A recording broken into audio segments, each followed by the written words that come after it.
दिल्ली में विपक्षी एकता की कवायद में जुटे नीतीश कुमार तेजस्वी ने राहुल गांधी से मुलाकात की। दोनों ही नेताओं ने भविष्य की रणनीति पर चर्चा की, लेकिन विपक्ष के पीएम पद का उम्मीदवार कौन होगा, इस पर चुप्पी साध गए। क्या होगी विपक्षी एकता की चाणक्य नीति, देखते खास रिपोर्ट अंदर की बात में। मिशन 2024 के लिए विपक्षी एकता की कोशिश में जुटे बिहार के सीएम नीतीश कुमार ने कांग्रेस नेता राहुल गांधी से मुलाकात की। खुशमिजाज माहौल में हुई इस मुलाकात के बाद जब दोनों नेता सवालों का सामना करने पहुंचे, तो फिर घूम फिर कर वही सवाल उनके सामने आ गया कि आखिर विपक्ष का नेतृत्व कौन करेगा। ये ऐसा सवाल है जिसको लेकर विपक्षी दल के नेता अभी भी असहज हो जाते हैं। दरअसल कांग्रेस के नेता राहुल गांधी की भारत जोड़ो यात्रा के बाद उन्हें पीएम कैंडिडेट घोषित करने लगे थे, लेकिन उनकी संसद सदस्यता जाने के बाद नीतीश कुमार फिर से सक्रिय हो गए हैं। ये सवाल एक बार फिर राहुल और नीतीश कुमार की बैठक के बाद सामने आया तो दोनों नेता सक पका गए, लेकिन दोनों नेताओं के हाव भाव देखकर समझा जा सकता था कि वो इस सवाल के लिए तैयार नहीं थे। ऑपोजिशन को एक करने में एक बहुत ऐतिहासिक कदम लिया गया है। आपने सवाल पूछा कितने ऑपोजिशन पार्टीज को इकट्ठा करना है। देखिए, ये एक प्रोसेस है और ऑपोजिशन का जो देश के लिए विजन है उसको हम डेवलप करेंगे और जितनी भी पार्टियां हमारे साथ चलेंगी उनको हम सबको एक साथ लेकर जो देश में आइडियोलॉजिकल लड़ाई चल रही है, विचारधारा की लड़ाई चल रही है, उसको लड़ेंगे। जो इंस्टीट्यूशंस पर आक्रमण हो रहा है, जो देश पर आक्रमण हो रहा है, उसके खिलाफ हम सब एक साथ मिलकर खड़े होंगे और एक बहुत महत्वपूर्ण कदम उठाया गया है। अलबत्त दोनों नेताओं ने ये जरूर कहा कि ये ऐतिहासिक बैठक थी और आने वाले समय में वे देश की विपक्षी दलों को एकजुट करेंगे। Bureau report, GSTV. तो उत्तर प्रदेश राज्य चुनाव आयोग द्वारा राज्य में शहरी स्थानीय निकायों के चुनाव 2 चरणों में कराने की घोषणा के साथ ही भाजपा ने फिर से लड़ाई शुरू कर दी है। क्या है मामला, क्या है हाईकमांड के सामने शिकायत, देखते इस रिपोर्ट में। उत्तर प्रदेश में बीजेपी हाईकमांड के सामने यह प्रस्तुत किया गया है कि योगी आदित्यनाथ को इस चुनाव में खुली छूट नहीं दी जानी चाहिए और हाईकमांड को ही टिकट वितरण के संबंध में निर्णय लेना चाहिए। एक शिकायत यह भी आई है कि योगी यूपी में अपनी मनमानी कर रहे हैं। भाजपा सूत्रों का कहना है कि आलकमान को लोकसभा चुनाव में योगी की जरूरत है, इसलिए इस बात की संभावना कम ही है कि योगी विरोधी बयानों पर विचार किया जाएगा। आयोग द्वारा की गई घोषणा के अनुसार राज्य के 760 स्थानीय स्वशासी निकायों में जनप्रतिनिधियों के चुनाव के लिए 4 मई और 11 मई को मतदान होगा और फिर मतगणना 13 मई को होगी।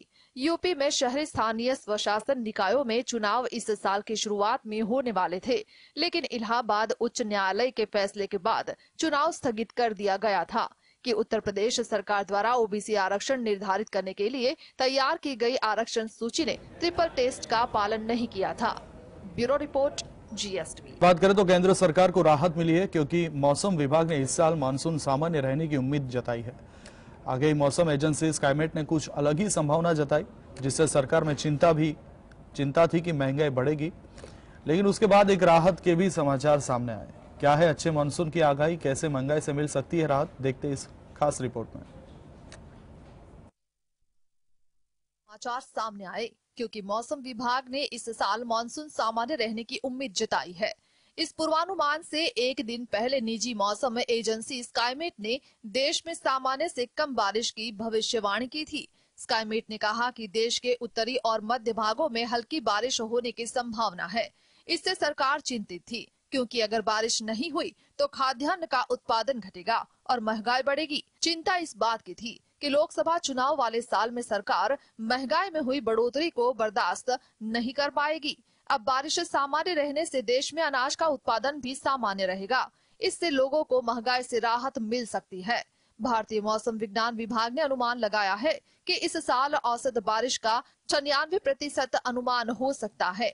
मौसम विभाग ने कहा है कि इस साल अल नीनो का असर मानसून के दूसरे भाग में दिखने को मिल सकता है, लेकिन अल नीनो के सभी वर्षों में मानसून खराब नहीं होता।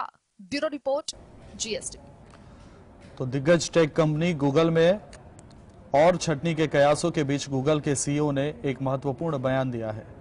उन्होंने कंपनी के आगे के प्लान के बारे में जानकारी दी है। क्या गूगल में फिर कर्मियों पर बरसेगी आफत? देखते इस रिपोर्ट में। साल 2022 से शुरू हुई टेक कंपनियों की छटनी का सिलसिला साल 2023 में भी जारी है।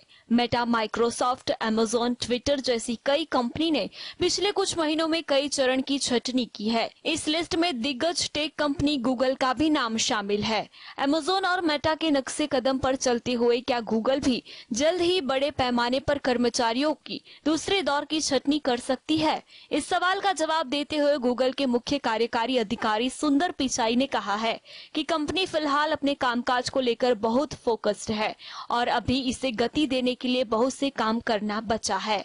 सुंदर पिचाई ने यह इशारा किया है कि आने वाले वक्त में गूगल और कर्मचारियों की छटनी कर सकता है।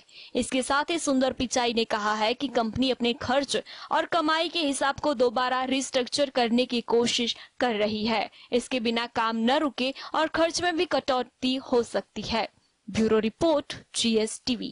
Bollywood actress Dimple Kapadia web series सास बहू और फ्लेमिंगो से OTT डेब्यू करने जा रही है। कुछ दिनों पहले सीरीज का पोस्टर जारी किया था और अब टीजर लॉन्च कर दिया गया है। ये एक थ्रिलर सीरीज है जिसमें डिंपल के अलावा राधिका मदान और ईशा तलवार भी नजर आएंगी। डिंपल कपाड़िया की वेब सीरीज सास बहू और फ्लेमिंगो का टीजर सामने आ चुका है। वीडियो देखकर रोंगटे खड़े हो जाएंगे। Bollywood actress Dimple Kapadia web series सास बहू और फ्लेमिंगो से OTT डेब्यू करने जा रही है। कुछ दिनों पहले सीरीज का पोस्टर जारी किया था और अब टीजर लॉन्च कर दिया गया है। ये एक थ्रिलर सीरीज है जिसमें डिंपल के अलावा राधिका मदान और ईशा तलवार भी नजर आएंगी। खून खराबे से भरी वेब सीरीज का टीजर वास्तव में एक्साइटमेंट पैदा करता है। एक दिन में राधिका मदान एक शख्स पर खतरनाक हथियार से वार करती है और मौके पर ही उसकी मौत हो जाती है। सास बहू और फ्लेमिंगो के टीजर को मैडोका फिल्म्स के ऑफिशियल इंस्टाग्राम हैंडल पर शेयर किया गया है और कैप्शन में लिखा है, चेतावनी, ये कमजोर दिल वालों के लिए नहीं है, कृपया ना देखें। क्यों? क्योंकि डिंपल कापड़िया की ये सीरीज डिज्नी प्लस हॉटस्टार पर 5 मई 2023 से इसका डायरेक्शन होमी अजदानिया ने किया है। बताते चले कि डिंपल कापड़िया ने इससे पहले ब्लॉकबस्टर फिल्म पठान में काम किया था जिसमें वह शाहरुख खान की बॉस बनी थी। Bureau report, GSTV। तो ब्रिटेन में अब धूम्रपान करने वालों की खैर नहीं। जी हां, अब ब्रिटिश सरकार धूम्रपान करने वालों को दंड नहीं बल्कि अलग तरीके से सुधारेंगी। क्या है प्रोत्साहन की नीति? क्या करी ब्रिटेन सरकार ने घोषणा? कैसे धूम्रपान करना बंद करेंगे स्थानीय लोग? देखते अंदर की बात में। ब्रिटिश सरकार ने कहा कि वह धूम्रपान करने वाले 10 लाख लोगों को सिगरेट के बदले वेपिंग के लिए राजी करेंगे। गर्भवती महिलाओं को ऐसा करने के लिए वित्तीय प्रोत्साहन दिया जाएगा। ब्रिटिश सरकार का कहना है कि इस तरह की पहल दुनिया में पहली है। स्वास्थ्य विभाग के मुताबिक इस योजना के तहत धूम्रपान करने वाले हर 5 में से लगभग 1 को वेब ई-सिगरेट स्टार्टर किट दी जाएगी, जिससे उन्हें सिगरेट की लत से छुटकारा पाने में मदद मिल सके।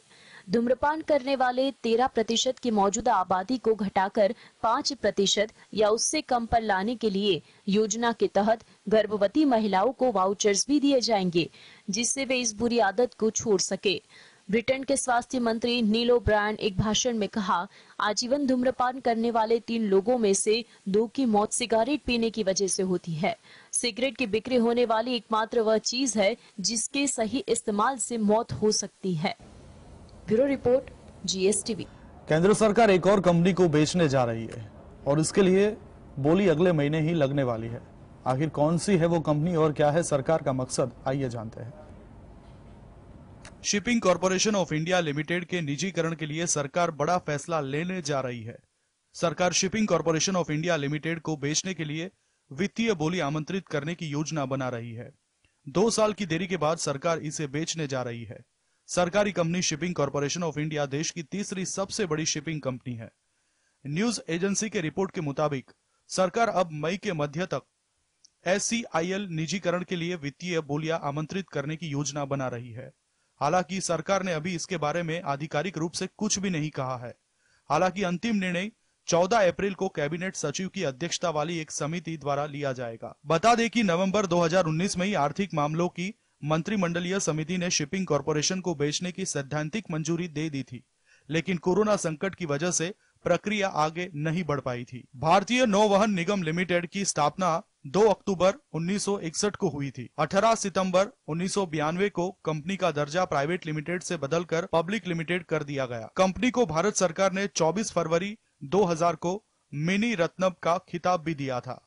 केवल 19 जहाजों को लेकर एक लाइनर शिपिंग कंपनी की शुरुआत हुई थी और आज SCI के पास DWT के 83 से ज्यादा जहाज है। कंपनी के पास टैंकर, बल्क कैरियर, लाइनर और ऑफशोर आपूर्ति उपलब्ध है।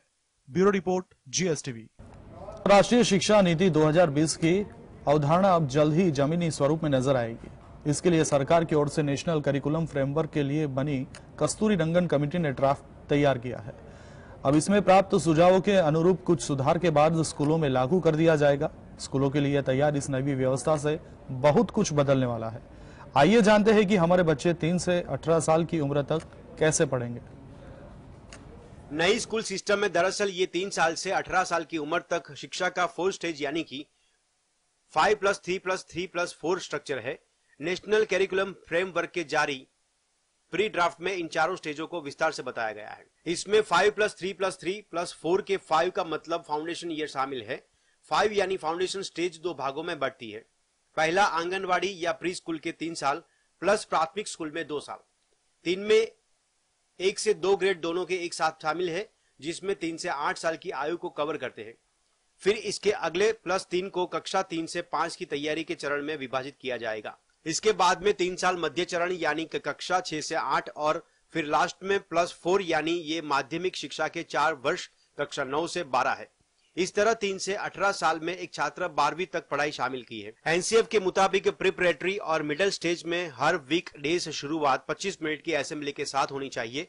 इसके बाद हर पीरियड 40 मिनट तक चलेगा। इसके अलावा अब 15 मिनट का स्नैक ब्रेक और 45 मिनट का लंच ब्रेक समय सारणी में बनाया गया है। एनसीएफ ड्राफ्ट में आखिरी 4 सालों यानी 9वीं से 12वीं तक स्टूडेंट को अपना मनपसंद सब्जेक्ट चुनने का विकल्प मिलेगा। वहीं 11वीं और 12वीं में भी 8 सब्जेक्ट्स के ग्रुप में से 4 सब्जेक्ट पढ़ने होंगे। इन दोनों वर्षों में सेमेस्टर सिस्टम से पढ़ाई होगी। इसमें एक सेमेस्टर में चुना हुआ सब्जेक्ट पूरा करना होगा। Bureau report, GSTV।